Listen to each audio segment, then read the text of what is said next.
వి gold trusted gold buyers తాకట్టులో ఉన్న బంగారాన్ని విడిపించి ఈ రోజు ఉన్న మార్కెట్ ధరకే కొనబడును. మరిన్ని వివరాలకు సంప్రదించండి 77107720. మేము ఆసిఫాబాద్ జిల్లాలో ఇప్పుడు అంతా ఒక హాట్ టాపిక్. అటు రావి శ్రీనివాస్ డీసీసీ ప్రెసిడెంట్, ఇది కాస్త సీతక్క పేరు చెప్పే ప్రయత్నం. సీతక్క వల్లనే ఎంపీ ఓడిపోయిందని అటు రావి శ్రీనివాస్ చెప్పే ప్రయత్నం. అసలు విషయం ఏంది, డీసీసీ ప్రెసిడెంట్ ఏం చెప్తున్నాడు, అసలు కాంగ్రెస్ పార్టీలో ముందు నుంచి ఉన్న డీసీసీ ప్రెసిడెంట్ ఏం చెప్తున్నాడు ఏం తెలుసుకున్నాం అన్న. ఏంది అసలు సీతక్క వల్లనే సుగుణక్క ఓడిపోయింది అని రావి శ్రీనివాస్ నిన్నటి ప్రెస్ మీట్. ఒకటి గుర్తుపెట్టుకోవాలి, మీరందరూ కూడా గమనించినట్టు ఆదిలాబాద్ జిల్లా మీద మీకందరికీ సంపూర్ణ అవగాహన ఉంది. మీరు చూసుకుంటే ఆదిలాబాద్ జిల్లాలో ఇదివరకు మనం చాలా కాలం కలిసి ఎంపీని కోల్పోతూ ఉన్నాం.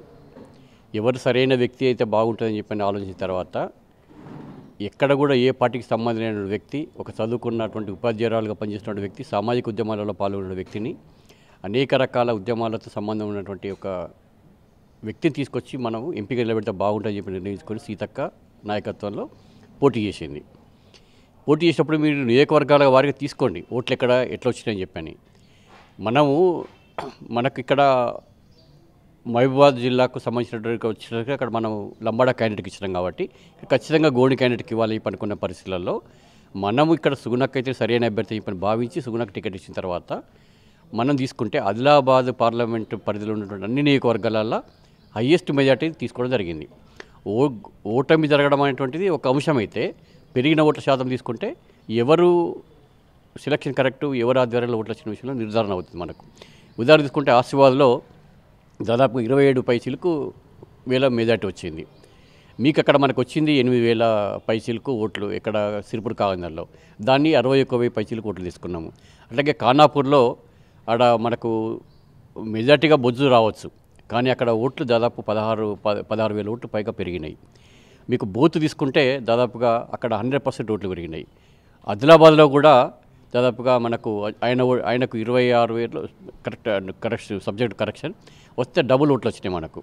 అట్లాగే మనకు కొంత మధులను తర్వాత నిర్మల్ బీజేపీ ప్రభావం ఎక్కువ ఉంది కాబట్టి కొంత అక్కడ మన మనీష్ ఎక్కువ రావడంలో ఓడిపోయినాం. మిగతా విషయాలు తీసుకుంటే మనం దాదాపుగా అన్ని నెక్ టు నెక్ వచ్చినటువంటి సందర్భంలో ఎట్లా సీతక్క ప్రభావం లేదని చెప్తాం.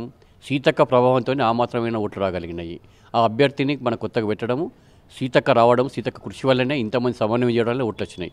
ఇప్పుడు అట్లా చూసుకుంటే మేము ఇక్కడ 20,000 చిలుకు పై ఓట్లతో మైనస్ వచ్చినాం. నేను చెప్పేది ఏందన్నా, ఒక జర్నలిస్ట్గా చాలా క్లియర్గా గిరిజన గ్రామాల సీతక్క జరిగింది, గ్రామాలకు కనెక్టివిటీ అయింది, ప్రజలతో కనెక్టివిటీ అయింది, ముఖ్యంగా ఆదివాసీ ప్రజలతో కూడా కనెక్టివిటీ అయింది. మీరే డిజైన్ చేసి, మీరు కావచ్చు, ఆత్రసభ కావచ్చు, ఇంకా కొంతమంది.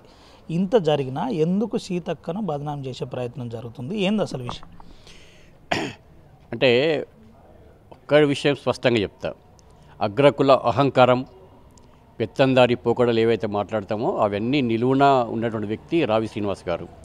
దాన్ని మేము గమనించడంలో మా ఆలస్యం జరిగింది తప్పితే దాన్ని గమనించిన ప్రజలు ఆయన తిరస్కరించినారు. మా పార్టీలో ఉన్నాడు కదా అని చెప్పి మేము అనుకుంటే ఆయన అనుకున్న పనులకు కావాలి, ఆయన చెప్పిన పనులకు కావాలి, కాకపోతే వ్యతిరేకం. సీతక్క అన్ని రకాల పనులు ఆయన ముందర చేస్తే ఒక 4 నెలల కాలంలో నియోజకవర్గ బాధ్యత ఉన్న కాలంలో సిరిపూర్ నియోజక ప్రాంత ప్రజలు ఒక భయానక వాతావరణంలో నెట్టివేయబడ్డారు. దాన్ని గమనించి సీతక్క కొంత తగ్గించే ప్రయత్నం చేస్తే చేయవచ్చు. తర్వాత అనుకోకుండా ఏమైంది, మనకు కోనేరు కోనప్ప గారు రావడము, కోనేరు కోనప్ప వచ్చిన తర్వాత అట్లాగే పార్టీ అవసరాల దృష్ట్యా దండబిట్ట రావడం, ఈ ఇద్దరు రావడం అనేటువంటిది ఆయన ఏకచక్రాధిపత్యానికి అడ్డుపడుతున్నారనే అంశం మీదని సీతక్క వ్యతిరేకం తప్పితే ఇంకో కారణం లేదని భావిస్తాను నేను. ఏంటన్నా దీంట్లో డీసీసీ ప్రెసిడెంట్ విశ్వప్రసాద్ కూడా ఒక బాధ్యుడు, కావాలనే నా మీద కుట్ర చేస్తున్నారు. ఎక్కడ కుట్రలు లేవు, కుతంత్రాలు లేవు. కుట్రలు ఉన్నాయని రావి శ్రీనివాస్ గారికి. ఎందుకంటే వాళ్ళ మేనమామైన కోనప్ప గారు పార్టీకి వస్తే సహించలేడు, అట్లాగే దండవిటలన్న పార్టీకి వస్తే సహించలేడు, ఊర్చుకోలేని తనము. అదే రకంగా ఆయనకు చెప్పింది నడవాలనేటువంటి ఒక పద్ధతి. ఉదాహరణకు చెప్పాలంటే అన్న, నేను కూడా చెప్తున్నాను, నేను కొన్ని విషయాలు చెప్పకూడదు కానీ మీరు అడుగుతున్నారు కాబట్టి ఇవాళ చెప్తున్నా. నేను ఎన్నికలకు ముందర కొద్దిమంది వ్యక్తులు, నాకు సంబంధం ఉన్న వ్యక్తులు, వీళ్ళు పార్టీలో చేరుతారు అట శ్రీనివాస్, కొంచెం వాళ్ళ విషయాలు ఆలోచించి తీసుకొని చెప్పంటే వాడెందుకు వీడెందుకు, వాడు వాని మనిషి వీడి మనిషి అని చెప్పన్నాడు. ఎన్నికలలో మనకు అందరూ అవసరాలు ఉంటే తీసుకోవాలి భయ అని చెప్పంటే లేదు, ఆయన పలానా వారి వ్యక్తి మనిషి, ఈయన పలానా వ్యక్తి మనిషి, వస్తే మనోడు పోతారని చెప్పని ఆయనకైనా ఓడిపోవడానికి ఒక ప్రయత్నం చేసుకొని ఇంకెవరితో కుమ్ముకని భావిస్తుంది తప్పితే కానీ ఆయన పెత్తందారితనాన్ని నడవలేదని చెప్పనే నన్ను కానీ సీతక్కను కానీ మిగతా వాళ్ళని వ్యతిరేకించిండు. ఆయన దాధ్వర్యంలో ఎక్కడ కూడా పార్టీ ఇంప్రూవ్మెంట్ కాలేదు. ఇంకొక అంశం చెప్తున్నా, నా మీద కుట్రలని చెప్పి అంటున్నాడు కదా, ఆయన పార్టీని చేరిందే జూలై మంత్లో, దాదాపు ఇప్పటికి సంవత్సరం, ఇంకా సంవత్సరం కూడా కాలేదు ఇంకా, అంటే అప్పటికి 2 years. ఎన్నికల కంటే ముందు ఒక 6 నెలల ముందు చేరిండు. ఆయన చేరిన క్రమంలో ఆయన అవలంబించిన విధానాలు కూడా మాకు నచ్చకపోయినా నచ్చినా కూడా మేము క్యాండిడేట్ అనుకున్నాం కాబట్టి ప్రోత్సహించినాం. ఇదే రకంగా ఇక్కడ ఆజాదిక గౌరవ యాత్ర మనం ప్రవేశపెట్టుకున్నప్పుడు మా దగ్గర పెట్టండి అన్న, మీ దగ్గర అంత ఇంత బలంగా ఉన్నారు, సిరిపూర్ నియోజకవర్గంలో బలహీనంగా ఉన్నాయని చెప్తే కనీసం ఆయన ఒక 100 మంది జమ అయినటువంటి అటువంటి నాయకుడు. ఇక్కడ నుంచి పోయినటువంటి ఒక 400 మంది 500 మందిమే సంపూర్ణంగా కావనగర్ నుంచి ఇక్కడికి పాదయాత్ర తీసుకోవడం చెప్తే ఆయన ద్వారా నిల్లు. అప్పుడే మాకు అర్థమై చెప్పినాం క్లియర్గా, మీరు పనిచేయాలని చెప్పని చెప్తే దాన్ని ఓడ్చుకోలేనితనం, నియోజకవర్గంలో ఉండడు, ప్రజలు పట్టించుకోడు, కార్యకర్తలు పట్టించుకోక నియంత్రిత పోకడతోనే ఇటువంటి జరుగుతున్నాయి తప్పితే మేము కుట్రలు కుతంత్రాలు చేసుకుంటే ఆయన కార్యక్రమాలు ఏమున్నాయి? కాంగ్రెస్ పార్టీలో మీరు సీనియర్ నాయకులుగా ఉన్నారు, చాలా క్రియాశీలక పాత్ర, డీసీసీ ప్రెసిడెంట్గా కూడా. ఒకానొక కోణంలో నాకు ప్రెసిడెంట్ వద్దు, నేను స్వచ్ఛందంగా పనిచేస్తానే స్టేజ్కు అంత క్రష్ అయిన వ్యక్తి. అటువంటి వ్యక్తి మీరు ఒక నిజం చెప్పండి, ఎందుకు సీతక్కను ఈ జిల్లా నుంచి మార్చే పరిస్థితి? ఇలాంటి వాళ్ళే కుట్ర చేసిండ్రు సీతక్క మీద, ఈ ప్రజలకు అన్యాయం జరిగిందని ఆదివాసీ సమాజంలో చర్చ జరుగుతుంది. ఒక డీసీసీ ప్రెసిడెంట్గా, మాజీ ఉద్యమకారునిగా ఇది ఒప్పుకుంటారా లేదు? 100% నిజంగా. అంటే వీళ్ళ పెత్తందారి పోకడలు ఏవైతే ఉన్నాయో వాళ్లకు అడ్డుకట్ట ఇస్తున్నాం అని చెప్పని, తర్వాత నిరంతరం ప్రజల్లో ఉన్నటువంటి సీతక్క సీతక్క గారు ఇక్కడ ఏ నియోజకవర్గ అంటే జిల్లా మంత్రి వాళ్ళు ఎవరైతే ఉన్నారో ఈ 1.5 yearలో తను తిరిగినంత ఈ రాష్ట్రంలో ఇదివరకు ఎప్పుడు చూడలేదు. అంత బాధ్యత తీసుకుని తిరుగుతున్న క్రమంలో అనేక రకాల అభివృద్ధి పనులకు, అనేక రకాల చిన్న చిన్న అంశాల పట్ల స్పందించి నిజంగా ఆదివాసీ సమస్య వస్తే ఆదివాసులతో మాట్లాడదని చెప్పని, ఇంకా ఏ వర్గం సమస్యలు వస్తే అక్కడ మాట్లాడదని చెప్పని తను స్వయంగా పూనుకునేటువంటి ఒక పూర్తి బాధ్యతగా వేరుస్తున్న క్రమంలో తను ఇక్కడ మా జిల్లాకి వెళ్ళి పోవడం అంటే మాకు దురదృష్టం. నిజంగా మంచి నాయకురాలు, తర్వాత ఆదర్శభావాలైన వ్యక్తి, తనని ఇవాళ ఇబ్బందులు పెట్టి బాధ పెట్టి కొద్దిమంది వ్యక్తులు ఇవాళ బదనాం చేయడం ద్వారా తను పోవడం అంటే మాకు బాధ్యత కలిగింది. పోయే క్రమంలో కూడా తను గాంధీ భవన్లో అన్న మాట మాకు అందరికీ దుఃఖం కలిగించినాయి కూడా. కొద్దిమంది వ్యక్తుల ప్రవర్తన నన్ను ఈ జిల్లాకి వెళ్ళి దూరం చేస్తున్నాయి, నేను కూడా మంత్రివర్గ విస్తరణ జరిగిన తర్వాత ఇలాగ తప్పుకుంటా అని చెప్పని మేమందరం చెప్పినా కూడా లేదన్నా నేను ఉండలేను, నన్ను కొద్దిమంది కావాలని ఇబ్బంది పెడుతున్నారు, కావాలని నన్ను బదనాం చేస్తున్నారు అనేక అంశాలల్లో, కాబట్టి తప్పుకుంటున్నాను చెప్పండి. నిజంగా మాకందరికీ ఇవాళ ఆదివాసీ ప్రాంతాల్లో ఉన్నటువంటి ప్రజలకు, అట్లాగే కొమరం జిల్లా ఆసిఫాబాద్ కావచ్చు, ఉమ్మడి ఆదిలాబాద్ జిల్లా కావచ్చు, తనని వాళ్ళ కోల్పోవడం అంటే పక్క జరగడం అంటే మాకు నిజంగా బాధాకరం. కొంత జిల్లా పట్ల పూర్తి అవగాహన వచ్చి పార్టీని కూడా ఒక లైన్లో తీసుకొచ్చే క్రమంలో తను పక్క తప్పుకోవడం కూడా మాకు అంతే బాధాకరం. ఇది కుట్రల ఫలంగానే ఒక 2-3 వ్యక్తుల కుట్రల ఫలితమే ఇవాళ సీతక్క తప్పుకోవడం జరిగిందని భావిస్తాను. ఓవరాల్ ఈ అంశంలో ఒక నిమిషంలో ఒక మాట చెప్పండి అన్న, ఎందుకు ఇలాంటి ప్రచారం చేసే ప్రయత్నం జరుగుతుంది మీ మీద? నా మీదనా? సీతక్క మీద నా మీద అని చెప్పానంటే, సీతక్క కానీ నిజంగా ఇప్పుడు కూడా నీళ్ళలో చేపలాగా ప్రజలతో కలిసిపోయే వ్యక్తి, ఎలాంటి స్వార్థం లేని వ్యక్తి, ప్రజలకు సేవ చేయాలని తప్పున్న వ్యక్తి, సేమ్ అదే కోలో ఆలోచించే వ్యక్తి నేను కాబట్టి మా ఇద్దరి లైన్ అనేది కలిసింది కాబట్టి ఇవాళ తనకు ఒక పదవి ఉంది, నాకు 30 సంవత్సరాలుగా పార్టీలో పనిచేస్తున్నాను, నేను ఏ పదవి ఆశించకుండా ప్రజల కోసం పనిచేస్తున్నాం కాబట్టి ఇద్దరి లైన్ అండ్ లెంత్ కలిసింది కాబట్టి ఆ రకంగా అనుకుంటున్నాం. సస్పెన్షన్ ఇంకా కొనసాగుతుందా, లేదంటే భయపడితే మీరు భయపడి వెంటనే దీన్ని డ్రాప్ చేసే ప్రయత్నం?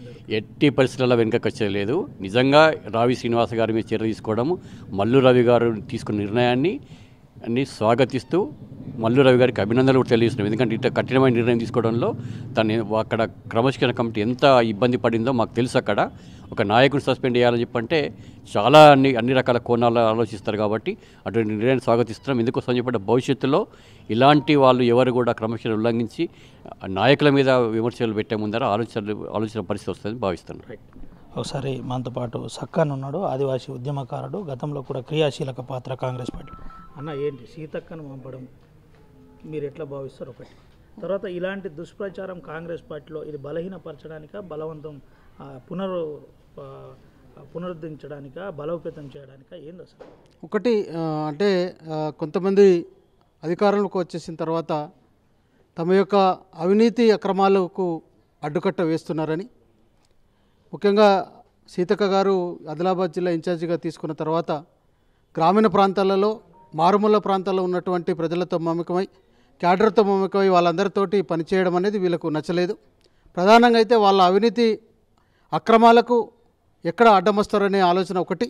ఈ ప్రాంతంలో వారు బాధ్యతలు తీసుకున్న తర్వాత అప్పటికే తెలంగాణ రాష్ట్ర వ్యాప్తంగా సీతక్క గారికి ఆదివాసుల్లో ఉన్నటువంటి ఒక ఆదరణ, అంతకంటే ముందు గౌరవ ముఖ్యమంత్రి గారు ఇంద్రవెల్లి సమావేశం ఏర్పాటు చేసిన తర్వాత అప్పుడు కూడా మంత్రిగా మరి ఈ ప్రాంతాలలో పర్యటిస్తూ ఆదివాసులందరూ కూడా మమేకం చేస్తూ ఇంద్రవెల్లి సమావేశాన్ని విజయవంతం చేయడం జరిగింది.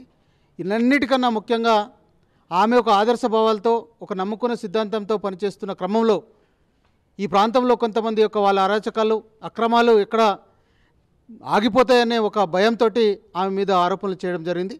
ఈ క్రమంలోనే సరే వాళ్ళు ఏ కంప్లైంట్ చేసినా పార్టీ ప్రభుత్వం రెండూ ఆలోచించింది.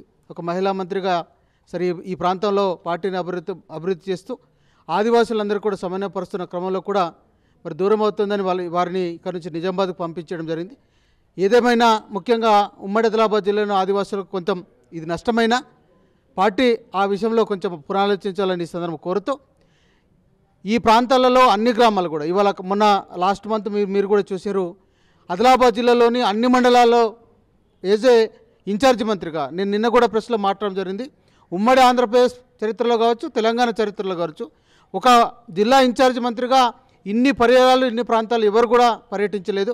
ఒక మహిళా మంత్రిగా మా ప్రాంతానికి వచ్చి అభివృద్ధిని చేస్తూ ప్రజల్లో మమేకమై పార్టీని బలోపేతం చేస్తున్న ఈ క్రమంలో ఇటువంటి ఆరోపణలు చేసేవాళ్ళు కొంతమంది ఆటంకులు ఎవరైతే ఉన్నారో వాళ్ళపైన పార్టీ సరైన నిర్ణయం తీసుకున్నది.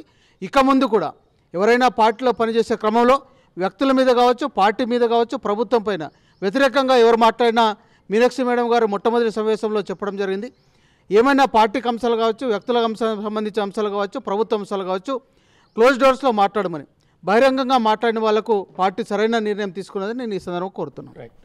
ఇది పరిస్థితి. పార్టీ సరైన నిర్ణయం తీసుకుంది. కావాలనే సీతక్కను ఇలాంటి తప్పుడు ప్రచారాలు చేసే ప్రయత్నం చేస్తున్నారు.